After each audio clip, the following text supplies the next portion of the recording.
حضرت ابو ذر رضی اللہ تعالیٰ عنہ سے روایت ہے، نبی پاک صلی اللہ تعالیٰ علیہ وآلہ وسلم نے فرمایا ثلاثۃ، تین شخص ایسے ہیں لا یکلمہم اللہ یوم القیامت، جن سے اللہ تبارک و تعالیٰ قیامت کے دن کلام نہیں فرمائے گا، لا ینظر الیہم، نہ ان کی طرف نظر رحمت فرمائے گا، ولا یزکیہم، اور نہ انہیں پاک کرے گا، وَلَهُمْ عَذَابٌ علیم، اور ان کے لیے دردناک عذاب ہوگا۔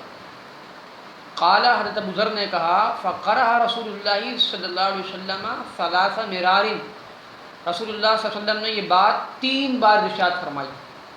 قال ابو ذر، حضرت ابو ذر رضی اللہ تعالی عنہ نے عرض کی خابوا و خسروا من ہم یا رسول اللہ صلی اللہ علیہ وسلم، حضرت ابو ذر رضی اللہ تعالیٰ نے عرض کی وہ ناکام ہوئے، خسارے اٹھانے والے ہوئے، یا رسول اللہ وہ کون ہیں؟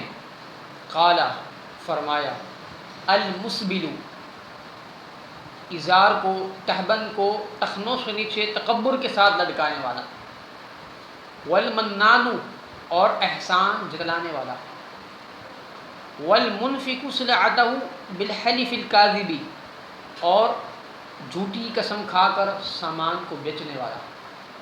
رواہ مسلم، اس حدیث کو امام مسلم نے روایت کیا ہے۔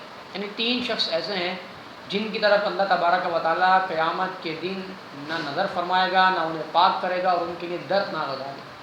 حضرت ابو ذر نے عرض کیا رسول اللہ وہ کون لوگ ہیں؟ تو فرمایا تہبند کو ٹخنوں سے نیچے تکبر کے ساتھ لٹکانے والا، احسان جتلانے والا، اور جھوٹی قسم کھا کر سامان بیچنے والا۔